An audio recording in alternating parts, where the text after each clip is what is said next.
This is a continuation of All Quiet on the Western Front by Remarque, comprising the second part of Chapter 6.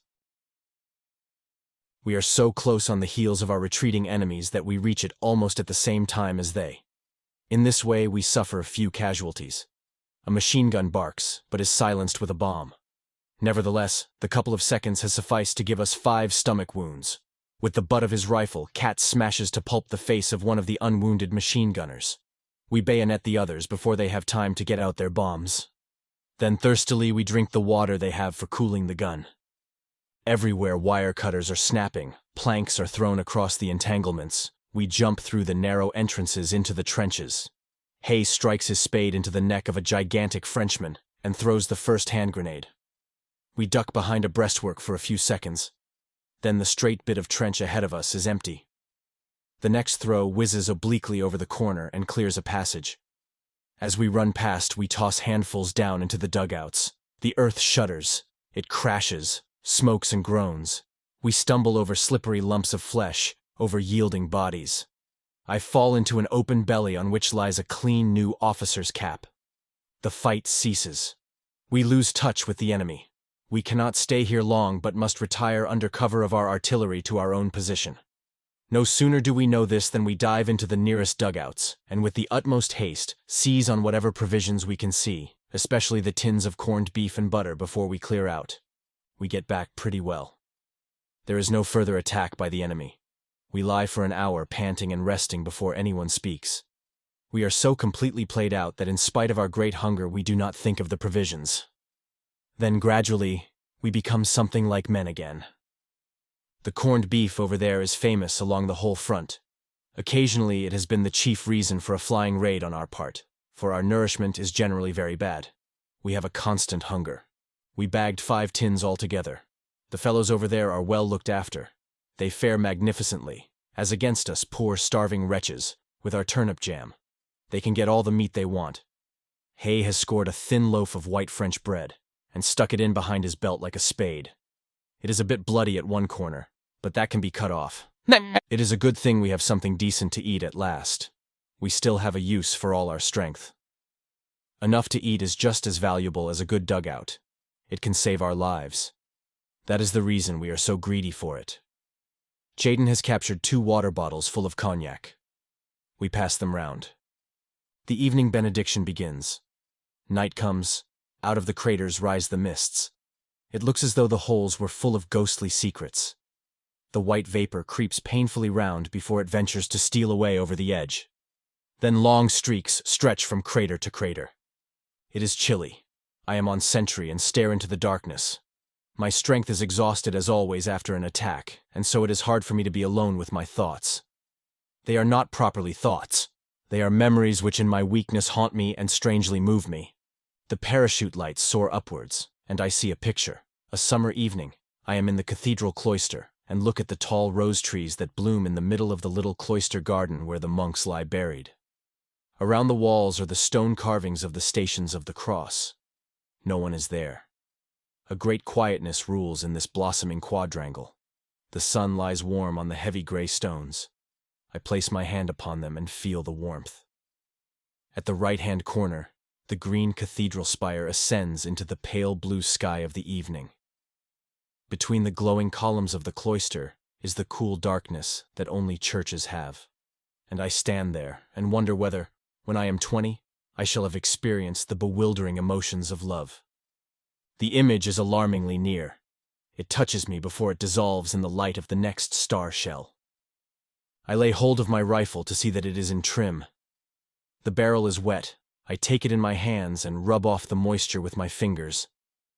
Between the meadows behind our town, there stands a line of old poplars by a stream. They were visible from a great distance, and although they grew on one bank only, we called them the Poplar Avenue. Even as children, we had a great love for them. They drew us vaguely thither. We played truant the whole day by them and listened to their rustling. We sat beneath them on the bank of the stream and let our feet hang in the bright, swift waters. The pure fragrance of the water and the melody of the wind in the poplars held our fancies. We loved them dearly, and the image of those days still makes my heart pause in its beating. It is strange that all the memories that come have these two qualities. They are always completely calm, that is predominant in them. And even if they are not really calm, they become so. They are soundless apparitions that speak to me, with looks and gestures silently, without any word. And it is the alarm of their silence that forces me to lay hold of my sleeve and my rifle, lest I should abandon myself to the liberation and allurement in which my body would dilate and gently pass away into the still forces that lie behind these things. They are quiet in this way, because quietness is so unattainable for us now. At the front, there is no quietness, and the curse of the front reaches so far that we never pass beyond it. Even in the remote depots and rest areas, the droning and the muffled noise of shelling is always in our ears. We are never so far off that it is no more to be heard. But these last few days, it has been unbearable. Their stillness is the reason why these memories of former times do not awaken desire so much as sorrow, a vast, inapprehensible melancholy. Once we had such desires, but they return not. They are past. They belong to another world that is gone from us.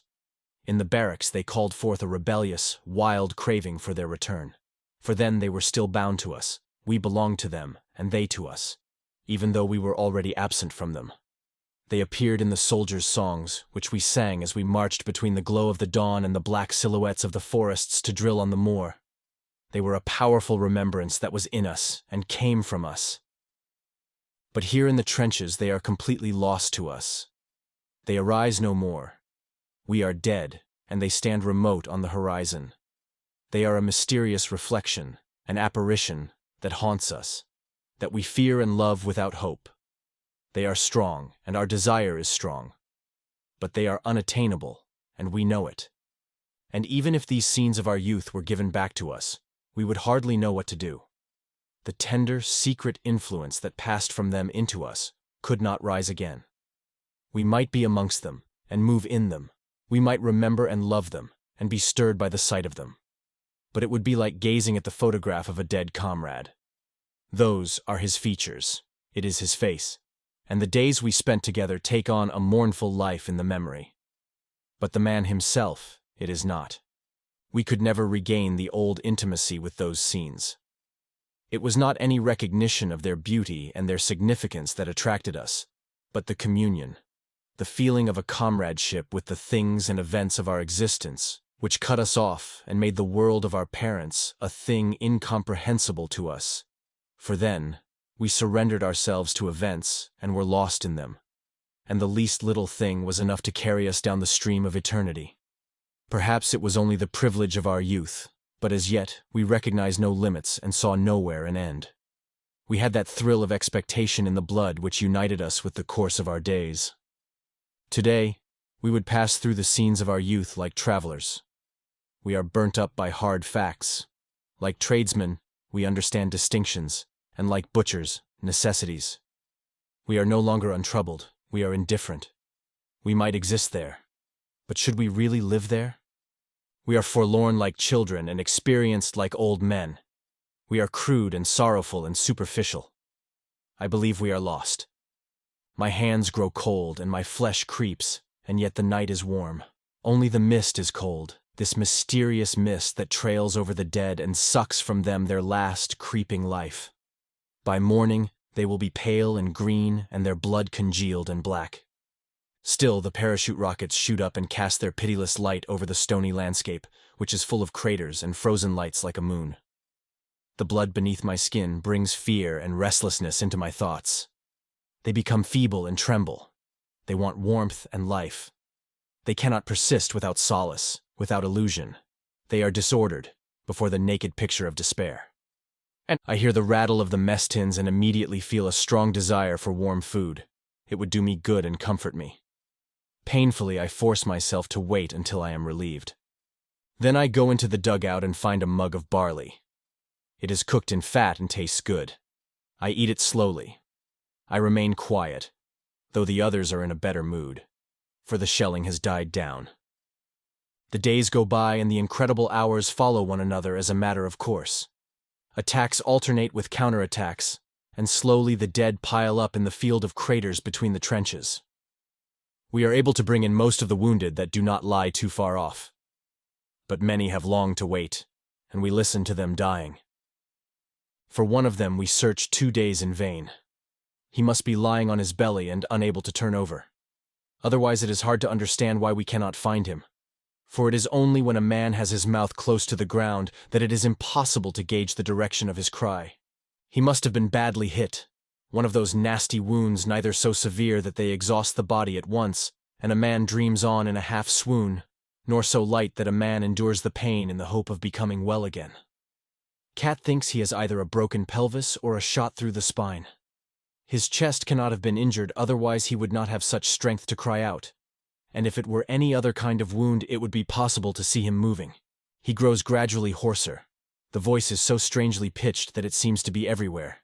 The first night, some of our fellows go out 3 times to look for him. But when they think they have located him and crawl across, next time they hear the voice, it seems to come from somewhere else altogether. We search in vain until dawn. We scrutinize the field all day with glasses, but discover nothing. On the second day the calls are fainter. That will be because his lips and mouth have become dry. Our company commander has promised next turn of leave with 3 days extra to anyone who finds him.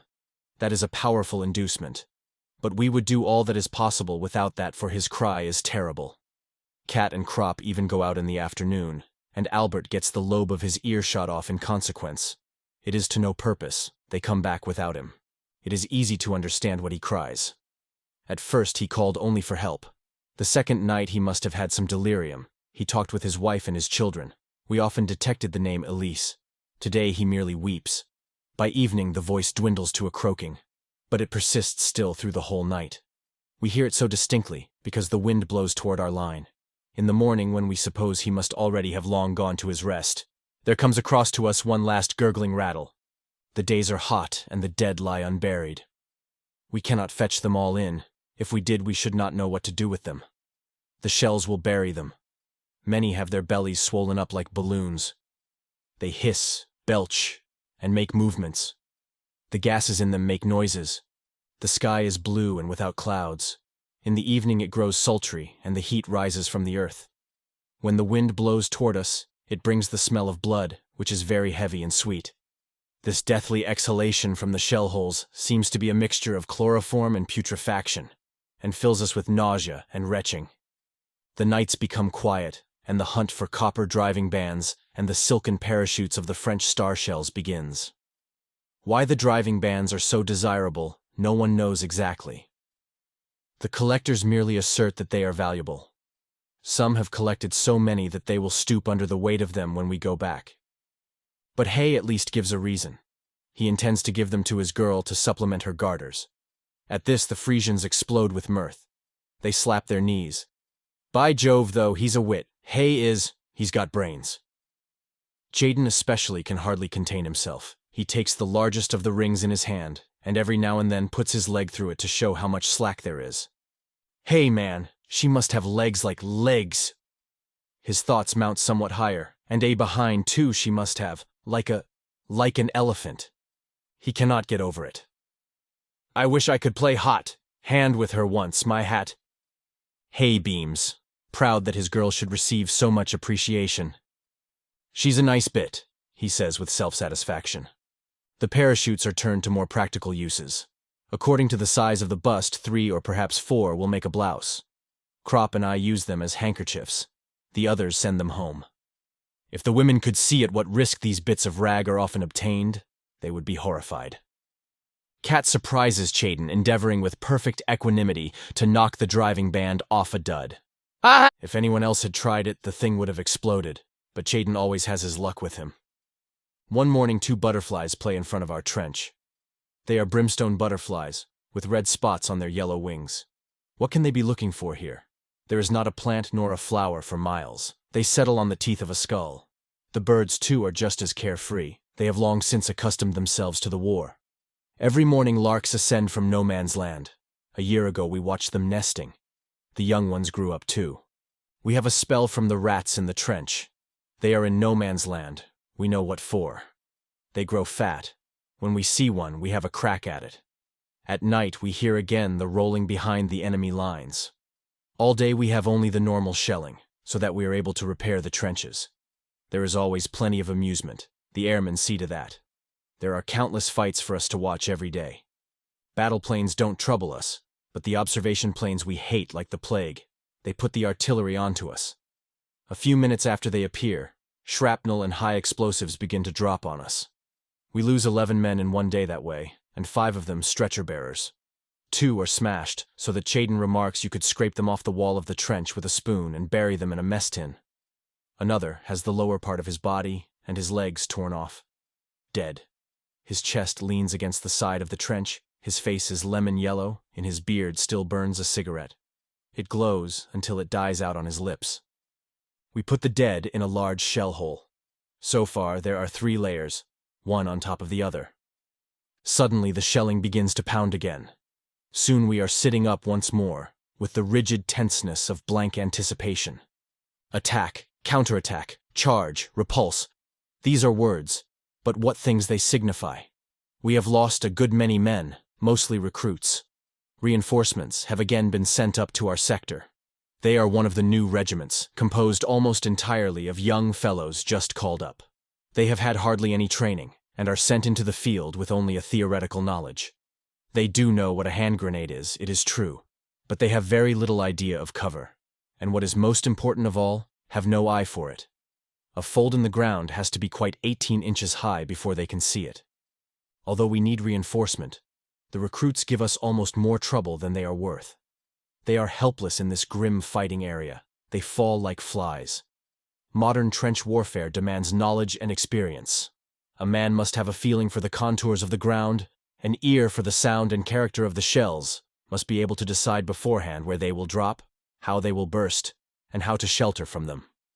The young recruits, of course, know none of these things. They get killed simply because they hardly can tell shrapnel from high explosive. They are mown down because they are listening anxiously to the roar of the big coal boxes falling in the rear, and miss the light, piping whistle of the low, spreading daisy cutters. They flock together like sheep instead of scattering, and even the wounded are shot down like hares by the airmen. Their pale turnip faces, their pitiful clenched hands, the fine courage of these poor devils, the desperate charges and attacks made by the poor brave wretches, who are so terrified that they dare not cry out loudly, but with battered chests, with torn bellies, arms and legs, only whimper softly for their mothers, and cease as soon as one looks at them. Their sharp, downy, dead faces have the awful expressionlessness of dead children. It brings a lump into the throat to see how they go over, and run, and fall. A man would like to spank them, they are so stupid, and to take them by the arm, and lead them away from here where they have no business to be.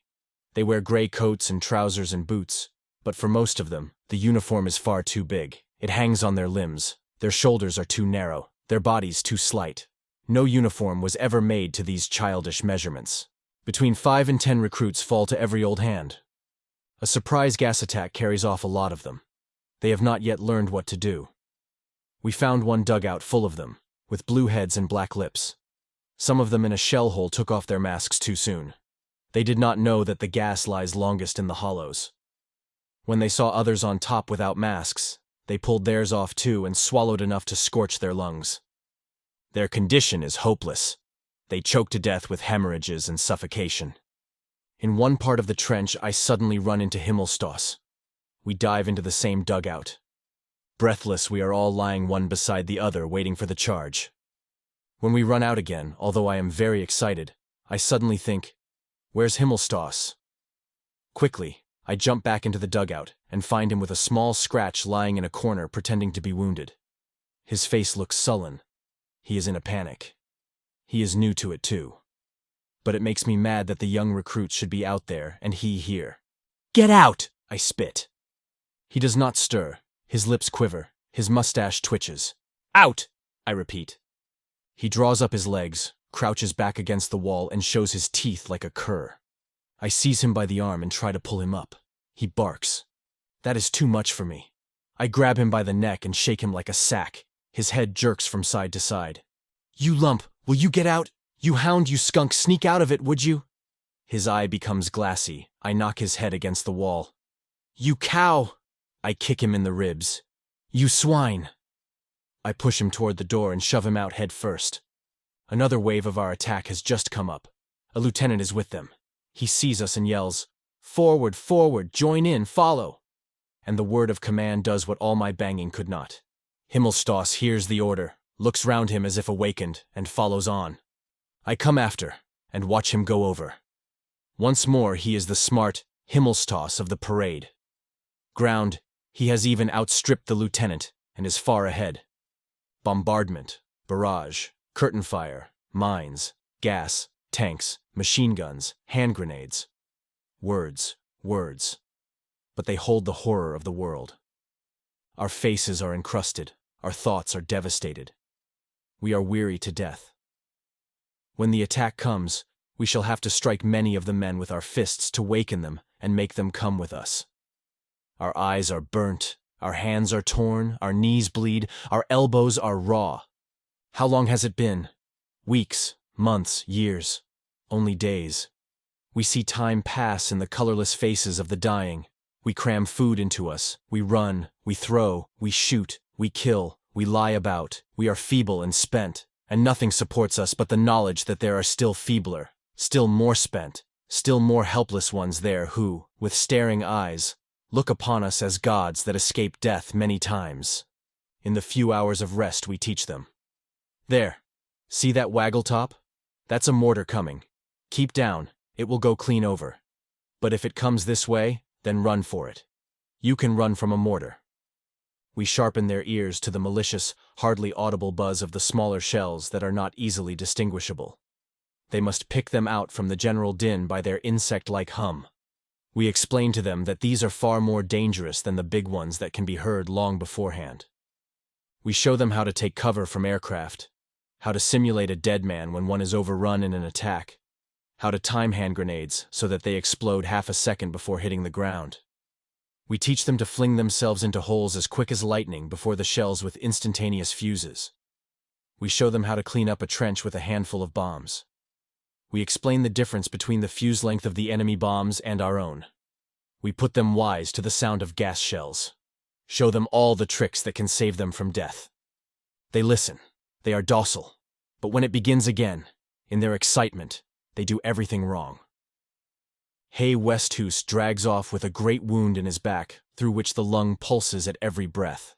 I can only press his hand. "It's all up, Paul." He groans and he bites his arm because of the pain. We see men living with their skulls blown open. We see soldiers run with their 2 feet cut off. They stagger on their splintered stumps into the next shell hole. A lance corporal crawls 1.5 miles on his hands, dragging his smashed knee after him. Another goes to the dressing station, and over his clasped hands bulge his intestines. We see men without mouths, without jaws, without faces. We find one man who has held the artery of his arm in his teeth for 2 hours in order not to bleed to death. The sun goes down, night comes, the shells whine, life is at an end. Still the little piece of convulsed earth in which we lie is held. We have yielded no more than a few hundred yards of it as a prize to the enemy. But on every yard there lies a dead man. We have just been relieved. The wheels roll beneath us, we stand dully, and when the call, "Mind wire," comes, we bend our knees. It was summer when we came up. The trees were still green. Now it is autumn, and the night is gray and wet. The lorries stop. We climb out. A confused heap, a remnant of many names. On either side stand people, dark, calling out the numbers of the brigades, the battalions. And at each call a little group separates itself off, a small handful of dirty, pallid soldiers, a dreadfully small handful, and a dreadfully small remnant. Now someone is calling the number of our company. It is, yes, the company commander. He has come through then. His arm is in a sling. We go over to him, and I recognize Kat and Albert. We stand together, lean against each other, and look at one another. And we hear the number of our company called again and again. He will call a long time. They do not hear him in the hospitals and shell holes. Once again, "Second company this way," and then more softly, "Nobody else, second company?" He is silent, and then huskily he says, "Is that all?" and gives the order. Number. The morning is gray. It was still summer when we came up, and we were 150 strong. Now we freeze. It is autumn. The leaves rustle. The voices flutter out wearily. 1, 2, 3, 4, and cease at 32. And there is a long silence before the voice asks, "Anyone else?" and waits, and then says softly, "In squads!" and then breaks off and is only able to finish, "Second company," with difficulty. "Second company. March easy." A short line, trudges off into the morning. 32 men. This concludes the 7th part of 16 total of All Quiet on the Western Front by E.M. Remarque, produced by Best Audiobooks for free.